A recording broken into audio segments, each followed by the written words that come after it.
ಕುಂಡಲಿನಿ ಜಾಗೃತಿ ಆದಂತಹವರು ನಮ್ಮ ಕಣ್ಣು ಮುಂದೆ ನೋಡಿದಂತಹವರು 50ರಿಂದ 60 ವರ್ಷದ ಹಿಂದೆ ನೋಡಿದಂತಹವರು ರಮಣ ಮಹರ್ಷಿಗಳು. ಶರೀರದಲ್ಲಿ ಏರುಪೇರೇ ಇಲ್ಲ. ಕೂತಿರೋ ಜಾಗದಲ್ಲಿ ಬೆಳಗ್ಗೆಯಿಂದ ರಾತ್ರಿವರೆಗೂ ಕೂತಿರ್ತಾರೆ. ರಾಮಕೃಷ್ಣ ಪರಮಹಂಸ ಕೂತಿದ್ದ ಜಾಗದಲ್ಲಿ ಬೆಳಗ್ಗೆಯಿಂದ ರಾತ್ರಿವರೆಗೂ ಕೂತಿರ್ತಾರೆ. ಇನ್ನು ಆಧ್ಯಾತ್ಮಿಕವಾಗಿ ನನಗೆ ಏನ್ ಸಿಗುತ್ತೆ ನವಾವರಣ ಆರಾಧನೆಯನ್ನ ಮಾಡಿದ್ರೆ ಅಂತಂದ್ರೆ ಏಷಾ ವಿದ್ಯಾ ಸಿದ್ಧಿದಾಯಿನಿ ಸ್ಮೃತಿ ಮಾತ್ರತಃ ಅಂತ ಹೇಳಿದೆ. ಸಿದ್ಧಿದಾಯಿನಿ, ಎಲ್ಲ ಸಿದ್ಧಿಗಳನ್ನು ಕೊಡುವಂತಹದ್ದು ಈ ವಿದ್ಯೆಯನ್ನ ನೆನೆಸ್ಕೊಂಡ್ರೆ ಮಾತ್ರ. ಈಗ ಶ್ರೀಚಕ್ರಕ್ಕೂ ಅದ್ವೈತ ತತ್ವಕ್ಕೂ ಏನಾದ್ರು ಸಂಬಂಧ ಇದೆಯಾ? ಕೆಲವೊಂದು ಭಾಗಗಳಲ್ಲಿ ಏನ್ ಮಾಡ್ತಾರೆ ಅಂತಂದ್ರೆ ಶ್ರೀಚಕ್ರವನ್ನು ಇಟ್ಟಿರ್ತಾರೆ, ಗಣಪತಿ ಯಂತ್ರವನ್ನು ಇಟ್ಟಿರ್ತಾರೆ, ವಾರಾಹಿ ಯಂತ್ರವನ್ನು ಇಟ್ಕೊಂಡಿರ್ತಾರೆ, ದುರ್ಗಾ ಯಂತ್ರವನ್ನು ಇಟ್ಕೊಂಡಿರ್ತಾರೆ, ದಶಮಹಾವಿದ್ಯೆಗಳ ಯಂತ್ರಗಳನ್ನು ಇಟ್ಕೊಂಡಿರ್ತಾರೆ. ಎಷ್ಟು ಯಂತ್ರಗಳನ್ನು ಇಟ್ಕೊತೀರಾ? ಎಷ್ಟು ಆರಾಧನೆಯನ್ನು ಮಾಡ್ತೀರಾ? ಅವ್ರು ಹೇಳೋದೊಂದೇ, ತಾಯಿಯ ಶಕ್ತಿಯಲ್ಲಿ ಎಲ್ಲವೂ ಒಂದರಲ್ಲೇ ಕೇಂದ್ರೀಕೃತವಾಗುವಂತಹ ಶಕ್ತಿ ಶ್ರೀಚಕ್ರದಲ್ಲಿದೆ. ಕರೆಕ್ಟಾಗಿ ಇವತ್ತಿಗೆ 12 ವರ್ಷ ಅಥವಾ 18 ವರ್ಷ ಹಿಂದೆ ಅಂತ ಅಂದ್ಕೋಬೋದು. ಒಂದು ದೀರ್ಘವಾದಂತಹ ಕನಸಾಗುತ್ತೆ. ಅದರಲ್ಲಿ ಒಂದು ಶಿವಲಿಂಗ, ಬಾವಿಯೊಳಗಿರುವಂತಹ ಒಂದು ಶಿವಲಿಂಗ ಕಾಣಿಸ್ಕೊಳ್ಳುತ್ತೆ. ಆ ಶಿವಲಿಂಗಕ್ಕೆ ನಾನು ಅರ್ಚನೆ ಮಾಡಿ ಪೂಜೆಯನ್ನು ಮಾಡುವಂತಹದ್ದು ಬಹಳ ದೀರ್ಘವಾದಂತಹ ಒಂದು ಅನುಭವವನ್ನು ಬರುತ್ತೆ. ಆ ಅನುಭವದಿಂದ ಆ ಶಿವಲಿಂಗ ಎಲ್ಲಿದೆ ಅಂತ ಹುಡುಕಕ್ಕೆ ಹೋದಾಗ ಆ ಶಿವಲಿಂಗ ಸಿಗುತ್ತೆ. ಅಯ್ಯೋ, ಅದೇ ಶಿವಲಿಂಗವನ್ನೇ ಅಮ್ಮನವರ ಪಕ್ಕದಲ್ಲಿ ನಾವು ಪ್ರತಿಷ್ಠಾಪನೆ ಮಾಡಿರುವಂತಹದ್ದು ಅಘೋರ ನೀಲಕಂಠೇಶ್ವರ ಪಚ್ಚ ಶಿವಲಿಂಗ. ಈಗ ಶ್ರೀಚಕ್ರವನ್ನ ಯಾರು ಬೇಕಾದ್ರೂ ಮನೇಲಿ ಇಟ್ಟು ಪೂಜೆ ಮಾಡ್ಬೋದಾ? 24 hours ಅಲ್ಲಿ 20 minutes per hour ನೀವು ಕೊಟ್ರೆ ಯು ವಿಲ್ ಬಿಕಮ್ ಉಪಾಸಕ. ನಿಮ್ಮಲ್ಲಿ 33 ಕೋಟಿ ದೇವತೆಗಳಿದ್ದಾರೆ ಅಂತೆಲ್ಲ ಹೇಳ್ತಾರೆ. ಎಲ್ಲರಿಗಿಂತ ಸುಪ್ರೀಂ ದೇವಿ ಯಾಕೆ? ತಾಯಿ. ಅವಳ ಜನನಿ ಆಗಿರೋದಕ್ಕೇನೆ ಅವಳಿಗೆ ಪ್ರಧಾನವಾದಂತಹ ಸ್ಥಾನ. ಆ ಬ್ರಹ್ಮಕೀಟ ಜನನಿ. ಆ ಬ್ರಹ್ಮನಿಂದ ಹಿಡಿದು ಸಣ್ಣ ಹುಳದವರೆಗೂ ಸಹ ಅವಳೇ ಜನನಿ. ನಮಸ್ಕಾರ, ನಾನು ಹಂಸ. ನೀವು ನೋಡ್ತಿದ್ದೀರಾ ಹಂಸ ವಸಿಷ್ಠ ಯೂಟ್ಯೂಬ್ ಚಾನಲ್. ಇದು ಹರಟೆ ವಿತ್ ಹಂಸ. ಗುರುಗಳಿಗೆ ಶ್ರೀಚಕ್ರದ ಬಗ್ಗೆ ಮತ್ತೆ ಮಾತುಕತೆ ಮುಂದುವರಿಸ್ತಾ, ಶ್ರೀಚಕ್ರಕ್ಕೂ ಕುಂಡಲಿನಿ ಶಕ್ತಿಗೂ ಇರುವಂತ ಸಂಬಂಧ ಏನು? ನಾವು ಸಹಸ್ರನಾಮದಲ್ಲಿ ಕೆಲವೊಂದು ನಾಮಗಳನ್ನು ಹೇಳಿದ್ವಿ ಮುಂಚೆ. ಮೂಲಾಧಾರೈಕ ನಿಲಯಾಯೇ ನಮಃ, ಬ್ರಹ್ಮಗ್ರಂಥಿ ವಿವೇದಿನ್ಯೇ ನಮಃ, ಸಹಸ್ರಾರಾಂಬುಜಾರೂಢಾಯೇ ನಮಃ, ಸುಧಾಸಾಗರ ಮಧ್ಯಸ್ಥಾಯೇ ನಮಃ ಅಂತ. ಆ ಒಂದು ವರ್ಣವನ್ನು ತಗೊಂಡ್ರೆ ಸಹಸ್ರನಾಮದಲ್ಲಿ ಯಾರಾದರೂ ನಮ್ಮ ಶರೀರದಲ್ಲಿ ಮೂಲಾಧಾರದಿಂದ ಹಿಡಿದು ಆಜ್ಞಾಚಕ್ರದಿಂದ ಸಹಸ್ರಾರದವರೆಗೂ ಆಗುವಂತಹ ವೇರಿಯೇಷನ್ನ ಹೇಳ್ತಾರೆ. ಶ್ರೀಚಕ್ರ ಏನ್ ಹೇಳಿದ್ವಿ? ನವರಂಧ್ರ ರೂಪಂ ದೇಹ, ಶ್ರೀಚಕ್ರ ರೂಪ ನವಚಕ್ರ ರೂಪಂ ಶ್ರೀಚಕ್ರಂ ಅಂತೇಳಿ ಹೇಳ್ತೀವಿ. It's a direct comparison. ನಮ್ಮ ಸ್ಪೈನಲ್ ಕಾರ್ಡ್ ಅನ್ನು ತಗೊಂಡಾಗ ಸ್ಪೈನಲ್ ಕಾರ್ಡಿನ ಮೂಲ ಭಾಗವನ್ನು ನೋಡುವಂತಹದ್ದೇ ಬಂದು ಬೇಸ್ ಬಂದು ಮೂಲಾಧಾರ. ಮೂಲಾಧಾರೈಕ ನಿಲಯಾಯೇ ನಮಃ ಅಂತ ಹೇಳ್ತೀವಿ ನಾವು ಮಂತ್ರದಲ್ಲಿ. ಆ ಮೂಲಾಧಾರದಲ್ಲಿರುವಂತಹ ಎನರ್ಜಿನ ಕಾನ್ಸಂಟ್ರೇಟ್ ಮಾಡಿ ಈ ಗ್ರಂಥಿಗಳು ಅಂತ ಹೇಳ್ತೀವಿ ನಾವು, ನರ್ವ್ಸ್, ಆ ಗ್ರಂಥಿಗಳು ಸಂಚಾರವನ್ನ ಮಾಡಿ ತಗೊಂಡು ಹೋಗುತ್ತೆ. It's a lift off energy. ಈಗ ನಾನು ಆರಾಧನೆ ಮಾಡ್ತಾ ಮಾಡ್ತಾ ಮಾಡ್ತಾ ಮಾಡ್ತಾ ಕೆಲವೊಬ್ಬರಿಗೆ ಬಹಳಷ್ಟು ಶರೀರದಲ್ಲಿ ನೋವು, ದೋಷ, ಶರೀರದಲ್ಲಿ ತೊಂದರೆಗಳಿರುತ್ತೆ. ಅವ್ರಿಗೆ ಕೂತ್ಕೊಂಡಾಗ ಅಯ್ಯೋ ಆಗ್ತಾ ಇಲ್ಲ ಗುರುಳೆ, ಮೈಕೈ ಎಲ್ಲ ನೋವು ಬರ್ತಾ ಇದೆ, ಕಾಲು ನೋವು ಬರುತ್ತೆ, ತಲೆ ನೋವು ಬರುತ್ತೆ ಅಂತೆಲ್ಲ ಹೇಳ್ತಾರೆ. ಅಂದ್ರೆ ಏನರ್ಥ? ಅವರ ಆರಾಧನೆ ಈಗ ಪ್ರಾರಂಭ ಆಗಿದೆ ಅಂತ. ಶರೀರವನ್ನ ಟ್ಯೂನ್ ಮಾಡಬೇಕು. ಹೇಗೆ ಟ್ಯೂನ್ ಮಾಡುವಂತಹದ್ದು? ಶರೀರದಲ್ಲಿರುವಂತಹ ಕಲ್ಮಶವನ್ನ ತೆಗೆದುಕೊಂಡು ಮನಸ್ಸಿನಲ್ಲಿರುವಂತಹ ಕಲ್ಮಶವನ್ನ ತೆಕ್ಕೊಂಡ್ರೆ ಒಂದು ಹಂತದಲ್ಲಿ ಶರೀರ ಶುದ್ಧವಾಗಿದೆ ಅಂತ. ಕೂತ್ಕೊಂಡಾಗ ನಮ್ಮ ಶಕ್ತಿ ಏನಿದೆ, ಮೂಲಾಧಾರದಲ್ಲಿರುವಂತಹ ಶಕ್ತಿಯನ್ನು ಕಾನ್ಸಂಟ್ರೇಟ್ ಮಾಡಿ ಒಂದೇ ರೀತಿಯಲ್ಲಿ ಏಕಾಗ್ರದಲ್ಲಿ ಹಂತ ಹಂತವಾಗಿ ಮೂಲಾಧಾರ, ಸ್ವಾಧಿಷ್ಠಾನ, ಅನಾಹತ, ವಿಶುದ್ಧ, ಆಜ್ಞಾ, ಸಹಸ್ರಾರದವರೆಗೂ ನಾವು ತಗೊಂಡು ಹೋಗಿ ಸಹಸ್ರಾರದಲ್ಲಿ ಇಟ್ಕೋಬೇಕು ಆ ಎನರ್ಜಿನ. You should keep concentrating on the energy ಅಂತ ಸಹಸ್ರಾರ. ಅಲ್ಲಿ ಉತ್ಪತ್ತಿ ಆಗುವಂತಹದ್ದು ಸುಧಾಸಾಗರ ಮಧ್ಯಸ್ಥ. ಆ ಒಂದು ಸಹಸ್ರನಾಮದಲ್ಲೇ ಹೇಳಿದೆ. ಆ ಒಂದು ಎನರ್ಜಿ ಏನು ಸಹಸ್ರಾರದಲ್ಲಿ ಹೋಗಿ ನಿಂತ್ಕೊಳ್ಳುತ್ತೋ ಅಲ್ಲಿ ಕುಂಡಲಿನಿ ಜಾಗೃತಿ ಆಗಿದೆ. ಯಾಕೆ ಜಾಗೃತಿ ಆಗುತ್ತೆ kundalini? You will see the experience of moving the energy from muladhara base to sahasrara. ಅಲ್ಲಿದ್ದಾಗ ಏನಾಗುತ್ತೆ? ಶರೀರದಲ್ಲಿ ಒಂದು ಬದಲಾವಣೆ ಬರುತ್ತೆ. ಏನು ಬದಲಾವಣೆ? ಹಸಿವಾಗಲ್ಲ, ಯಾರ ಹತ್ರನೂ ಮಾತಾಡಬೇಕು ಅನ್ನಲ್ಲ, ಶರೀರಕ್ಕೆ ಸುಸ್ತಾಗಲ್ಲ, ಶರೀರ ಎನರ್ಜಿ ಸೆಂಟರ್ ಆಗತ್ತೆ. ಕೂತಿರೋಂತಹ ಕಡೆಯಲ್ಲೇ ಸದಾ ಕಾಲ ಕೂತಿರ್ಬೋದು ಅನ್ಸುತ್ತೆ. ಅದು ಕುಂಡಲಿನಿ ಜಾಗೃತಿ. ಈ ಕುಂಡಲಿನಿ ಜಾಗೃತಿನ ರಾಂಗ್ ಇಂಪ್ಲಿಮೆಂಟೇಷನ್ಸ್, ರಾಂಗ್ ನೋಟೇಶನ್ಸ್ ತೋರಿಸ್ತಾರೆ. ಕೂತಿದ ತಕ್ಷಣ ಮೈ, ಕೈ, ಶರೀರ ಎಲ್ಲ ಎತ್ತಾಕೋದು, ಹೊಡೆಯುವಂತಹದ್ದು, ಬಾಡಿ ಮೂವ್ಮೆಂಟ್ಸ್ ಬರುವಂತಹದ್ದು, ಕಿರ್ಚಾಡೋದು, ಒಡಚಾಡೋದು ಎಲ್ಲ ತೋರಿಸ್ತಾರೆ ಈ ನಡುವೆ. ಅದು ಕುಂಡಲಿನಿ ಅಲ್ಲ. They are not able to hold on to the energies that your body is experiencing. That is your nervous disorder. ಇದು ಎಷ್ಟು ತಪ್ಪು ಕಲ್ಪನೆಯನ್ನ ಕೊಡ್ತಾರೆ ಈ ನಡುವೆ ಅಂತಂದ್ರೆ, ಇದಕ್ಕೆ ಸ್ಟ್ರೈಟ್ ಫಾರ್ವರ್ಡ್ ಕಂಪ್ಯಾರಿಸನ್ ತಗೋಬೇಕು ಅಂತಂದ್ರೆ, ಈ ಕುಂಡಲಿನಿ ಜಾಗೃತಿ ಆದಂತಹವರು ನಮ್ಮ ಕಣ್ಣು ಮುಂದೆ ನೋಡಿದಂತಹವರು 50ರಿಂದ 60 ವರ್ಷದ ಹಿಂದೆ ನೋಡಿದಂತಹವರು ರಮಣ ಮಹರ್ಷಿಗಳು. ಹ್ಮ್. ಹ್ಮ್. ರಮಣ ಮಹರ್ಷಿಗಳ ಒಂದು ಸ್ಥಿತಿ ಹೇಗಿತ್ತು? ಅವ್ರದ್ದು ಇವತ್ತಿಗೂ ಹಳೆ ಫುಟೇಜಸ್ ಇದೆ. 1950s 1960s ಫುಟೇಜಸ್ ಸಿಗುತ್ತೆ ಯೂಟ್ಯೂಬಲ್ಲಿ ನೋಡಿದ್ರೆ. ಶರೀರದಲ್ಲಿ ಏರುಪೇರೇ ಇಲ್ಲ. ಹ್ಮ್. ಕೂತಿರೋ ಜಾಗದಲ್ಲಿ ಬೆಳಗ್ಗೆಯಿಂದ ರಾತ್ರಿವರೆಗೂ ಕೂತಿರ್ತಾರೆ. ಹ್ಮ್. ರಾಮಕೃಷ್ಣ ಪರಮಹಂಸರು ಕೂತಿದ್ದ ಜಾಗದಲ್ಲಿ ಬೆಳಗ್ಗೆಯಿಂದ ರಾತ್ರಿವರೆಗೂ ಕೂತಿರ್ತಾರೆ. ಆದರೆ ಈಗ ಈ ರೀತಿಯಲ್ಲಿ ಬರ್ತಾ ಇರುವಂತಹ ಸೋಷಿಯಲ್ ಮೀಡಿಯಾನಲ್ಲಿ ತೋರಿಸ್ತಾ ಇರುವಂತಹ ಇಮೇಜಸ್ ವಿಡಿಯೋಸ್ಗೂ ರಿಯಲೈಸ್ಡ್ ಸೋಲ್ಗೂ there is a huge difference. See, why is Kundalini Jagriti required? So that your body is not disturbed. Hmm. Body is not disturbed for what? Food, water, mind. ಏನು ಬೇಡ. ಏನು ಬೇಡ ಅನ್ನೋದಕ್ಕೋಸ್ಕರ ನಾನು ಕೂತಿರೋ ಜಾಗದಲ್ಲಿ ನನಗೆ ಎಲ್ಲವೂ ಸಿಗುತ್ತೆ. ಹೇಗೆ ಸಿಗುತ್ತೆ? ಸುಧಾಸಾಗರ ಅನ್ನುವಂತಹದ್ದು ಉತ್ಪತ್ತಿ ಆಗುತ್ತೆ ಅಂತ ಹೇಳ್ತಾರೆ. ಹೇಗೆ ಉತ್ಪತ್ತಿ ಆಗುತ್ತೆ? ಕ್ರಿಯಾಯೋಗದಲ್ಲಿ ಖೇಚರಿ ಮುದ್ರಾ ಅಂತ ಹೇಳಿ ಹೇಳ್ತಾರೆ. ಆ ಖೇಚರಿ ಮುದ್ರೆಯನ್ನ ಹಾಕಿ ನಮ್ಮ ನಾಲಿಗೆಯನ್ನ ಆಜ್ಞಾ ಚಕ್ರದಲ್ಲಿ ತಗೊಂಡು ಬಂದು ನಿಲ್ಲಿಸಿದಾಗ ಒಂದು ಜ್ಯೂಸ್ ಉತ್ಪತ್ತಿ ಆಗುತ್ತೆ. ಹ್ಮ್. ಆ ಜ್ಯೂಸ್ ಉತ್ಪತ್ತಿ ಆಗುವಂತಹದ್ದು ಹೇಗಿರುತ್ತಪ್ಪ ಅಂತಂದ್ರೆ ಅದೇ ಅಮೃತ. ಹ್ಮ್. ಹ್ಮ್. ಆ ಅಮೃತ ಹೇಗಿರುತ್ತೆ ಅಂತಂದ್ರೆ ಆ ಅಮೃತದಲ್ಲೇ ಉತ್ಪತ್ತಿ ಆಗುವಂತಹ energy that is required for your body. ಇದನ್ನ ರೀಸೆಂಟ್ ಆಗಿ ನಾನು ಪಾಠ ಮಾಡ್ತಾ ಇರ್ಬೇಕಾದ್ರೆ, ಖಡ್ಗಮಾಲಾ ಪಾಠ ತ್ರಿಶತಿಗೆ ಪಾಠ ಮಾಡ್ತಾ ಇರ್ಬೇಕಾದ್ರೆ, hmm. There was a girl from UK. Hmm. ಅವರು she is working in one of the scientific posts. She is also doing her PhD. ಕ್ಲಾಸಲ್ಲಿ ನಾನು ಇದನ್ನೆಲ್ಲ ಎಕ್ಸ್ಪ್ಲೇನ್ ಮಾಡಿದ್ದಾದ್ಮೇಲೆ ಶಿ ಸ್ಟಾಪ್ಡ್ ಮೀ. ಹ್ಮ್. ಗುರುಗಳೇ, ಇದಕ್ಕೊಂದು ಸ್ಪೆಸಿಫಿಕ್ ಆಗಿ ಹೆಸರು ಕೊಟ್ಟಿದ್ದಾರೆ. ನೀವು ಹೇಳಿದ್ದು ಫ್ಲೂಯಿಡ್ ಏನಿದೆ, ಇಟ್ ಇಸ್ ನಾಟ್ ಅ ಕಲ್ಪನೆ, ಅದು ಸತ್ಯವಾಗ್ಲೂ ಇದೆ. ಅದಕ್ಕೆ ಹೆಸರು ಸುಧಾ ಅಂತಾನೆ ಕೊಟ್ಟಿದ್ದಾರೆ ಗುರುಗಳೇ ಅಂತ ಹೇಳಿದ್ರು. Hmm. It's an complex amino acid. ವಾಹ್. ಸುಧಾ ಅಂತಾನೆ ಹೆಸರು ಕೊಟ್ಟಿದ್ದಾರೆ ಅದಕ್ಕೆ. I have papers which can talk about this for so many hours and that will give you the energy that is required for body. ಅದೇ ರೀತಿಯಲ್ಲಿ ಬುದ್ಧನಿಂದ ಹಿಡಿದು ಎಲ್ಲರೂ realised souls are sitting there for thousands of years. Hmm. Hmm. Hmm. ಅವ್ರಿಗೆ ಗಾಳಿ ಹೊಡೆದ್ರು ಏನೂ ಆಗಲ್ಲ, ಅವ್ರ ಮುಂದೆ ಏನು ಊಟ ತಂದಿಟ್ರು ಏನೂ ಗೊತ್ತಾಗಲ್ಲ, ನೀರು ತಂದು ಕೊಟ್ಟರು ಏನೂ ಗೊತ್ತಾಗಲ್ಲ. ಯಾಕೆ? ಅವರಲ್ಲೇ ಉತ್ಪತ್ತಿಯಾಗುವಂತಹ ಶಕ್ತಿ ಸದಾಕಾಲ ಅದನ್ನು ಕಾಪಾಡ್ತಾ ಇರುತ್ತೆ. ಹ್ಮ್. ಅದು ಕುಂಡಲಿನಿ ಜಾಗೃತಿ. ಹ್ಮ್. ಹ್ಮ್. So deep. ಗುರುಗಳಿಗೆ ನವಾವರಣ ಪೂಜೆ ಅಂತ ಹೇಳ್ತಾರೆ. ನವಾವರಣ ಪೂಜೆ ಮಾಡೋದ್ರಿಂದ ಆಧ್ಯಾತ್ಮಿಕ ಅನುಭವ ಅಥವಾ ಯಾರು ಮಾಡಬೇಕು ಮಾಡಬಾರ್ದು, ಮಾಡೋದ್ರಿಂದ ಏನಾಗತ್ತೆ ಈ ತರ? 2 ರೀತಿಯಾದಂತಹ ಪೂಜೆಯನ್ನು ಹೇಳಿದ್ದಾರೆ. ಒಂದು ಸಂಕ್ಷಿಪ್ತವಾಗಿ ಮಾಡುವಂತಹ ಪೂಜೆ ಎಲ್ಲರೂ ಮಾಡಬಹುದು. ನಾನು ಮಾಡಬಹುದು, ನೀವು ಮಾಡಬಹುದು, ಅವರು ಮಾಡಬಹುದು, ಎಲ್ಲರೂ ಮಾಡಬಹುದು. ಹ್ಮ್. ನಮ್ಮ ದೇವಿ ಖಡ್ಗಮಾಲಾ ಅಂತ ಏನು ನಾವು ಹೇಳ್ತೀವೋ, ಆ ದೇವಿ ಖಡ್ಗಮಾಲೆಯಲ್ಲಿರುವಂತಹ ದೇವತೆಗಳೆಲ್ಲರೂ ಯಾರಪ್ಪ ಅಂತಂದ್ರೆ ಶ್ರೀಚಕ್ರದಲ್ಲಿರುವಂತಹ ದೇವತೆಗಳು. ಹ್ಮ್. ಈಗಾಗಲೇ ನಾನು ಶ್ರೀಚಕ್ರದಲ್ಲಿ ತೋರಿಸಿದ್ನಲ್ವಾ, ಎನರ್ಜಿ ಪಾಯಿಂಟ್ಸ್, ಕಾರ್ನರ್ಸ್. ಹ್ಮ್. ಅಲ್ಲಲ್ಲಿ ಒಂದೊಂದು ಎನರ್ಜಿ ಪಾಯಿಂಟ್ ಅಲ್ಲೂ ಒಂದೊಂದು ದೇವತೆ ಕೂತಿರ್ತಾರೆ. ಹ್ಮ್. ಅವರಿಗೆಲ್ಲ ಒಂದೊಂದು ರಥವಿರುತ್ತೆ. ಅವರಿಗೆಲ್ಲ ಒಂದೊಂದು ರಿಕ್ವೈರ್ಮೆಂಟ್ ಅನ್ನು ಕೊಟ್ಟಿರ್ತಾರೆ. ಅಮ್ಮನವ್ರು ನೀನು ಇಂಥ ಕೆಲಸ ಮಾಡಬೇಕು, ಇಂಥದ್ದು ಮಾಡಬೇಕು, ಇಂಥದ್ದು ಮಾಡಬೇಕು. ಅವರ ಆರಾಧನೆ ಮಾಡುವಂತಹದ್ದೇ ಬಂದು ನವಾವರಣ ಆರಾಧನೆ. ಹ್ಮ್. ಹ್ಮ್. ಹ್ಮ್. ತಂತ್ರ ರೂಪದಲ್ಲಿ ತಗೊಂಡು ಹೋದಾಗ ಒಂದು ಶ್ರೀಚಕ್ರವಿರಬೇಕು. ಆ ಶ್ರೀಚಕ್ರಕ್ಕೆ ಶುದ್ಧಿ ಹ್ಮ್. ಶುದ್ಧಿ ಮಾಡಿದ್ದಾದ್ಮೇಲೆ ಪಾತ್ರೆಗಳು, ನಮಗೆ ಅಮ್ಮನವರ ಆರಾಧನೆ ಮಾಡೋದಕ್ಕೋಸ್ಕರ ಹೂವು ಹಣ್ಣು ಬೇಕಾಗಿರುವಂತಹ ಪದಾರ್ಥಗಳನ್ನೆಲ್ಲ ಇಟ್ಕೊಳ್ಳೋದಕ್ಕೆ ಬೇಕಾಗಿರುವಂತಹ ಪಾತ್ರೆಗಳು. ಹ್ಮ್. ಆ ಪಾತ್ರೆಗಳಿಂದ ಅರ್ಚನೆ ಮಾಡುವಂತಹದ್ದು, ದ್ರವ್ಯದಿಂದ ಅರ್ಚನೆ ಮಾಡುವಂತಹದ್ದು.